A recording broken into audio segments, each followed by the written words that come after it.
Assalamualaikum warahmatullahi wabarakatuh. Selamat pagi. Bagaimana kabar kalian pada pagi hari ini? Alhamdulillah jika sehat semua. Jika kalian sehat semua, tentunya kalian akan lebih siap menerima pelajaran materi hari ini yang diberikan oleh Ibu. Nah, sebelum kita memulai pembelajaran, ada baiknya kita berdoa terlebih dahulu agar materi atau pembelajaran yang kalian dapatkan pada pagi hari ini bisa berguna untuk masa depan kalian dan juga bisa bermanfaat bagi orang-orang di sekitar kalian. Nah, untuk itu Ibu meminta tolong kepada ketua kelas agar dapat memimpin temannya untuk melakukan doa bersama terlebih dahulu sebelum kita memulai pembelajaran pada pagi hari ini. Baik, terima kasih kepada ketua kelas. Selanjutnya, apakah ada yang tidak masuk atau izin apa sakit? Masuk semua ya. Jadi Ibu absen terlebih dahulu untuk tahu jika ada teman kalian yang absensi. Yang pertama, Anita hadir, Arif hadir, Denny hadir, Fadila hadir, Feby hadir, Poppy hadir, Rahtan hadir, Resvina hadir, kemudian Saila hadir juga, Tito hadir juga ya, Yulisa, Yunita, Sinta. Alhamdulillah jika hadir semua. Yang hadir ini tentunya dalam keadaan sehat walafiat ya. Jadi kalian bisa siap menerima materi pada pembelajaran kita pada pagi hari ini. Sebelum kita memulai pembelajaran pada pagi hari ini, Ibu minta tolong kepada kalian agar buku-buku yang tidak berhubungan dengan mata pembelajaran biologi dapat disimpan dulu terlebih dahulu agar kita lebih fokus untuk menerima pembelajaran pada pagi hari ini. Tidak ada hal-hal yang membuat kalian terganggu jika di meja kalian terdapat buku mata pembelajaran lain demi kepentingan kita bersama. Oke, terima kasih. Sebelumnya Ibu mau bertanya, kalian sudah sekarang umur berapa?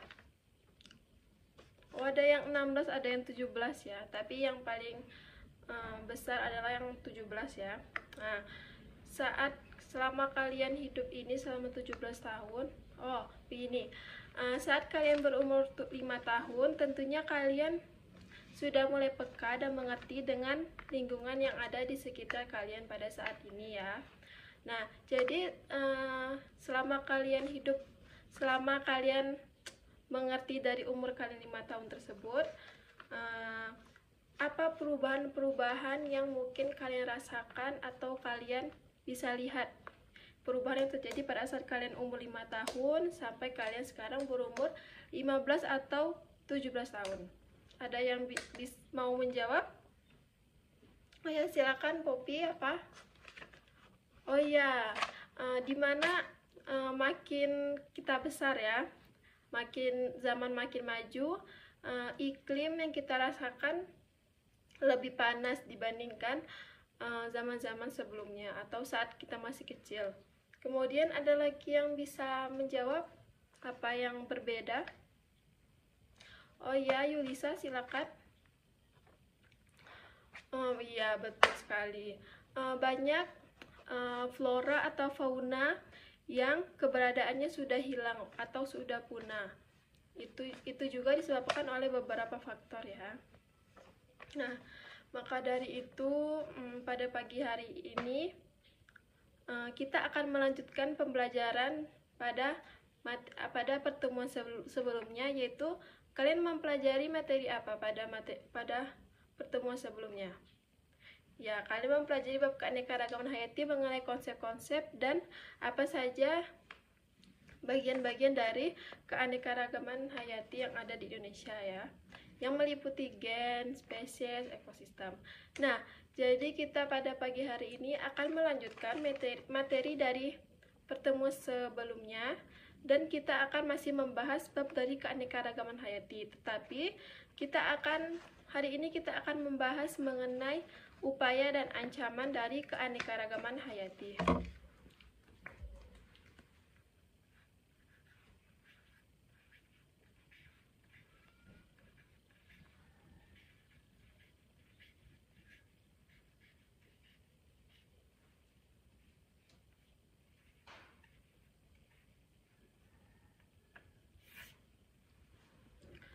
Itulah materi yang akan kita bahas pada pagi hari ini.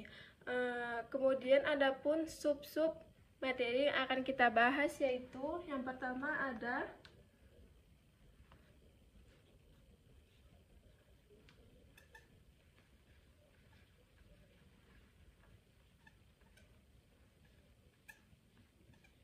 KHATI. Ini adalah singkatan dari keanekaragaman hayati ya. Yang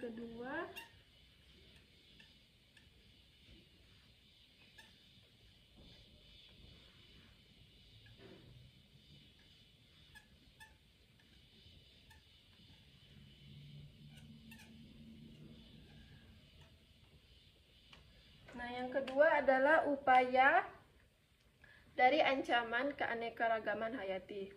Inilah yang akan kita bahas pada pertemuan di pagi hari ini. Nah, untuk itu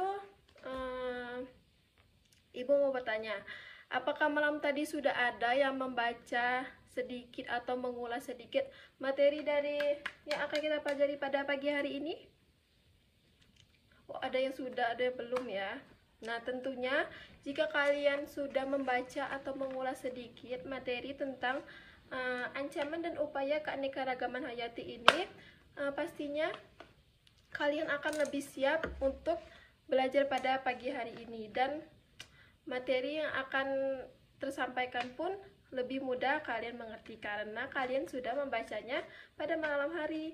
Sedangkan untuk yang belum membaca, Ibu harapkan kalian lebih fokus karena kalian masih cukup bingung ya dengan materi ini dibandingkan dengan teman-teman kalian yang sudah membaca atau mengulas sedikit materi pada pagi hari ini. Jadi Ibu minta untuk kalian semua fokus ya dalam materi hari ini, terutama untuk yang belum membaca ya, agar materi ini lebih mudah kalian pahami. Nah, yang pertama akan kita pelajari mengenai ancaman dari keanekaragaman hayati yang ada di Indonesia. Jadi yang kita ketahui, keanekaragaman hayati yang ada di Indonesia ini sangat-sangat banyak dan mempunyai nilai yang tinggi. Jadi keanekaragaman yang hayati yang tinggi ini juga memiliki ancaman tentunya bagi negara Indonesia. Tetapi tentunya juga memiliki manfaat ya. Jadi kita bahas manfaatnya terlebih dahulu. Dengan tingginya keanekaragaman hayati yang ada di Indonesia ini akan memiliki banyak manfaat tentu di bidang papan, sandang, pangan. Manfaat tersebut tidak hanya bermanfaat bagi diri kita dan lingkungan sekitar kita, tetapi juga memiliki manfaat bagi negara ini, bahkan bagi negara-negara lain. Di mana seperti yang kita ketahui, bagi negara-negara yang jenis hayati atau flora dan fauna yang terbatas, mereka akan mengimpor dari negara penghasil yang memiliki sumber hayati yang banyak. Maka dari itu akan menambah keuntungan bagi negara Indonesia, khususnya di bidang ekonomi. Nah, jadi ancaman yang terjadi pada keanekaragaman hayati ini juga diakibatkan dari adanya populasi dari hayati tersebut yang sangat terbatas. Jadi populasi atau jenis keanekaragaman hayati yang sangat terbatas ini juga rawan sekali menyebabkan suatu jenis keanekaragaman hayati baik flora ataupun fauna mengalami kepunahan karena jenis mereka yang sangat sedikit. Nah, ada beberapa kegiatan manusia yang dapat mengancam mengancam kepunahan keanekaragaman hayati. Jadi menurut data yang sudah saya baca, sudah sebanyak 81% manusia menguasai permukaan bumi ini, sedangkan sebanyak 71% kegiatan manusia di bumi ini sudah mencemari lingkungan atau merusak lingkungan. Bahkan merusak lingkungan juga menyebabkan merusaknya keanekaragaman hayati. Nah, jadi di sini kita akan membahas beberapa kegiatan manusia yang dapat mengancam adanya keanekaragaman hayati. Yang pertama yaitu perburuan satwa liar. Perburuan satwa liar ini biasanya dijadikan oleh oknum-oknum tertentu sebagai kegiatan hobi. Bahkan ada juga yang perburuan satwa liar ini dijadikan untuk ladang bisnis mereka. Salahnya di sini itu perburuan yang dilakukan oknum-oknum tersebut adalah perburuan dari hewan-hewan atau satwa-satwa yang langka bahkan dilindungi, seperti perburuan pada harimau Sumatera, perburuan badak bercula 1, orangutan, di mana itu akan mereka jual dengan harga yang cukup tinggi, ataupun ada beberapa yang dijadikan pajangan di rumah. Nah, jika kegiatan itu terus dilakukan, maka akan mengancam bahkan dapat mengancam kepunahan dari suatu spesies dari jenis keanekaragaman hayati tersebut. Nah, kemudian kegiatan manusia lainnya yaitu adanya perburuan orangutan. Orangutan ini biasanya dijual dengan harga yang cukup tinggi di pasar hitam atau black market.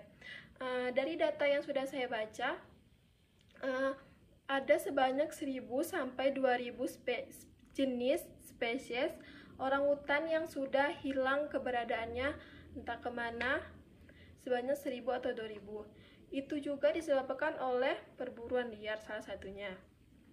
Kemudian kegiatan lainnya adalah penebangan hutan yang tidak terencana. Penebangan hutan yang tidak terencana ini dilakukan oleh oknum-oknum untuk mendapatkan salah satunya hal-hal yang mereka butuhkan. Penebangan hutan ini sebenarnya boleh dilakukan, tetapi alangkah lebih baiknya jika penebangan hutan ini dilakukan juga reboisasi atau penanaman hutan kembali. Walaupun pohon itu juga akan tumbuh lebih lama, tetapi dengan reboisasi ancaman-ancaman seperti terjadinya bencana dapat meminimalisir. Jika penebangan hutan dilakukan tanpa adanya reboisasi, itu juga dapat mengancam satwa-satwa yang ada di dalam hutan tersebut. Tentunya dapat mengancam habitat asli dari hewan tersebut dan dapat menjadi bencana bagi daerah tersebut yang tidak dilakukan reboisasi. Kemudian kegiatan manusia lainnya yaitu pada ekosistem perairan, yaitu para nelayan biasanya sekarang untuk menangkap ikan mereka menggunakan dengan cara modern, yaitu dengan cara alat sentrum ikan, dan ada lagi menggunakan bahan peledak atau pestisida, di mana itu akan merusak ekosistem yang ada di perairan atau lautan tersebut.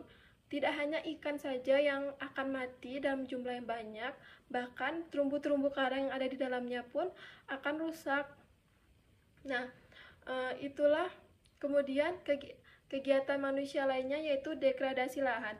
Degradasi lahan ini merupakan pengalihan lahan hutan menjadi sebuah tempat yang dilakukan dengan sebuah tempat. Degradasi lahan ini biasanya dilakukan dengan cara menebang hutan-hutan untuk membuka jalan, seperti jalan tol. Jalan tol itu kan biasanya melewati hutan-hutan yang sangat luas, sehingga dengan degradasi lahan ini dapat mengganggu habitat asli dari satwa-satwa yang hidup di dalamnya, serta dapat memengaruhi keseimbangan ekosistem yang ada di dalamnya. Nah, itulah beberapa ancaman dari keanekaragaman hayati yang ada di Indonesia. Kemudian adapun upaya yang dapat dilakukan oleh manusia untuk mencegah terjadinya ancaman atau kepunahan dari suatu jenis keanekaragaman hayati, yaitu dengan cara penebangan secara terencana atau reboisasi, kemudian pengendalian hama, ataupun dengan cara-cara lainnya yang dapat menyelamatkan suatu ekosistem sebuah daerah tersebut. Yang pertama dengan cara penebangan terencana atau reboisasi. Dengan penebangan terencana ini, ekosistem tidak akan terganggu atau dapat meminimalisir terjadinya kesenjangan ekosistem di daerah tersebut. Dengan penebangan secara terencana atau tebang pilih ini juga dapat memilih manakah suatu pohon yang layak untuk kita tebang dan mana pohon yang sebaiknya tidak layak ini kita tebang. Nah, dengan penebangan terencana ini juga dapat dilakukan reboisasi atau penanaman kembali pohon-pohon yang sekiranya memiliki manfaat yang banyak atau pohon-pohon yang sekiranya itu memiliki manfaat yang besar bagi kelangsungan hidup ekosistem di daerah tersebut. Dan dengan penebangan terencana ini juga sangat-sangat meminimalisir terjadinya bencana alam. Kemudian dengan pengendalian hama. Dengan pengendalian hama ini tentunya dinilai sangat lebih ramah lingkungan dibanding penggunaan pestisida. Karena dengan penggunaan pestisida tentunya dapat merusak jenis ekosistem ataupun dapat merusak flora dan fauna yang ada di daerah tersebut. Itulah beberapa kemudian yang upaya yang terakhir dilakukan itu pada ekosistem perairan. Nah, di ekosistem perairan ini biasanya upaya yang dapat kita lakukan yaitu nelayan lebih baik menggunakan nelayan ketika menangkap ikan lebih baik menggunakan pancing, kail ataupun jaring, sehingga itu lebih ramah lingkungan dibanding harus menggunakan bahan-bahan modern seperti penyentrum ataupun pestisida, bahan peledak. Itu tentunya akan merusak ekosistem di perairan tersebut. Nah, kemudian upaya pelestarian lingkungan ini juga terbagi menjadi dua yang dapat dilakukan, itu dengan cara ex situ dan in situ. Nah, sebelum Ibu yang menjelaskan apa itu pelestarian ex situ dan in situ, apakah dari kalian ada yang mengetahui apa itu pelestarian secara ex situ dan in situ? Ya, kalau ada yang mau jawab boleh. Ayo Fadila, boleh apa itu yang mau menjawab? Ya, benar ya. Jadi, pelestarian secara in situ yaitu pelestarian suatu habitat hayati di tempat aslinya atau di habitat aslinya. Kemudian, pelestarian secara ex situ itu pelestarian suatu jenis keanekaragaman hayati di luar habitat aslinya. Nah, itulah beberapa kegiatan manusia yang dapat mencegah terjadinya kepunahan suatu jenis keanekaragaman hayati. Nah, kemudian ada beberapa kegiatan yang dilakukan pemerintah untuk mencegah terjadinya kepunahan suatu jenis hayati yang sekiranya itu dilindungi. Nah, kegiatan manusia ini dapat terbagi menjadi perlindungan alam. Dinamakan perlindungan alam. Nah, ada yang tahu perlindungan alam itu kan terbagi menjadi 3. Ada yang tahu apa saja jenis-jenis perlindungan alam tersebut? Ayo. Ada yang tahu? Sepertinya belum ada yang tahu ya. Nah, jadi perlindungan alam ini kan terbagi menjadi 3, yaitu yang pertama perlindungan alam ketat, kedua perlindungan alam terbimbing, dan yang ketiga taman nasional. Nah, ada yang tahu apa itu jenis ketiga perlindungan alam yang dibuat oleh pemerintah tersebut? Nah, jadi untuk perlindungan alam ketat itu perlindungan alam yang dibuat tanpa campur tangan ahli manusia. Tapi campur tangan ahli manusia ini diperlukan jika dalam keadaan khusus atau darurat. Contohnya saja perlindungan perlindungan alam ketat ini juga dibuat dengan tujuan untuk melakukan penelitian. Contoh perlindungan alam ketat ini adalah Taman Nasional Ujung Kulon. Yang kedua, perlindungan alam terbimbing. Perlindungan alam terbimbing ini adalah perlindungan alam yang dibuat oleh beberapa ahli. Contoh perlindungan alam terbimbing ini adalah Kebun Raya Bogor. Nah, kemudian yang ketiga adalah Taman Nasional. Taman Nasional ini sedikit berbeda dengan perlindungan alam ketat dan perlindungan alam terbimbing. Karena Taman Nasional ini mencakup suatu daerah atau tempat yang sangat luas dan lebar, di mana di satu tempat tersebut flora, fauna, bahkan tanahnya pun dilindungi. Di Taman Nasional ini tidak boleh sama sekali dibangun tempat-tempat atau dijadikan sebagai jalan atau rumah. Tetapi pada Taman Nasional ini dapat dijadikan sebagai tempat rekreasi atau tempat wisata. Dengan pengecualian harus menjaga kebersihan dan menjaga ekosistem yang ada di Taman Nasional tersebut. Nah, Taman Nasional ini di Indonesia membentang cukup luas ya. Memang berhektar-hektar, biasanya beribu-ribu hektar Taman Nasional itu. Nah, di Bengkulu tepatnya ada 2 jenis Taman Nasional. Ada yang tahu apa 2 jenis Taman Nasional yang ada di Bengkulu? Ya, Rahtan, coba apa? Oh ya, benar sekali ya. 2 taman nasional yang ada di Bengkulu ini yaitu Taman Nasional Kerinci dan Taman Nasional Barisan Selatan. Taman Nasional Kerinci yang terbentang dari Sumatera Barat, Jambi, dan Bengkulu. Sedangkan Taman Nasional Barisan Selatan terbentang dari Bengkulu sampai Lampung. Nah, itulah upaya yang dapat dilakukan oleh pemerintah untuk menjaga keseimbangan ekosistem atau mencegah kepunahan. Nah, ada yang ingin bertanya sebelum Ibu akan membagikan LKPD kepada kalian? Tidak ada ya.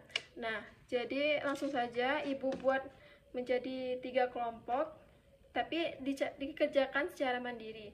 Boleh berdiskusi dengan kelompok kalian. Yang pertama, Poppy, Respina, Anita, Arif, Denny. Yang kedua, Fadila, Feby, Rahtan, Saila. Yang ketiga, Tito, Yulisa, Yunita, Sinta. Nah, silakan nanti ketua kelas bagikan LKPD-nya kepada teman-temannya. Waktu yang Ibu berikan adalah 5 menit ya. Kemudian nanti siapa yang mau presentasi silakan dipresentasikan ke depan. Nah, sudah 5 menit. Apakah siapa tadi yang mau presentasi? Yulisa ya. Oke, silakan Yulisa yang mau presentasi. Nah, kita beri tepuk tangan dulu kepada Yulisa yang sudah berani untuk mempresentasikan hasil kerjanya. Beri tepuk tangan dulu kepada Yulisa. Nah, jadi teman kalian tadi sudah melakukan presentasi. Jadi kesimpulannya pada pagi hari ini yaitu jenis ancaman dari manusia yang menyebabkan kepunahan suatu jenis keanekaragaman hayati, yaitu perburuan satwa liar, degradasi lahan, kebakaran hutan, penggunaan pestisida, ataupun penggunaan alat sentrum pada ekosistem perairan. Kemudian upaya yang dapat dilakukan yaitu upaya yang dapat dilakukan oleh manusia yaitu dengan cara tebang pilih, kemudian reboisasi, penebangan terencana, pengendalian hama, dan lain-lainnya. Kemudian adapun program yang dilakukan oleh pemerintah untuk mencegah terjadinya kepunahan suatu jenis keanekaragaman hayati yaitu dengan cara perlindungan alam. Perlindungan alam ini terbagi menjadi 3 yaitu perlindungan alam ketat, perlindungan alam terbimbing, dan taman nasional.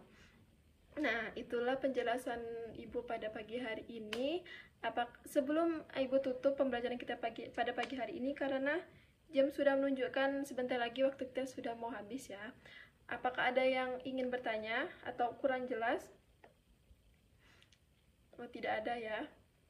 Nah, jadi Ibu tutup pembelajaran kita pada pagi hari ini. Ibu minta maaf jika ada salah kata, kepada Tuhan Ibu mohon ampun.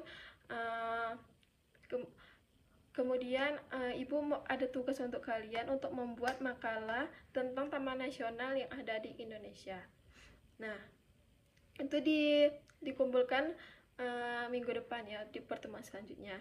Ibu tutup pembelajaran kita pada pagi hari ini. Wassalamualaikum warahmatullahi wabarakatuh.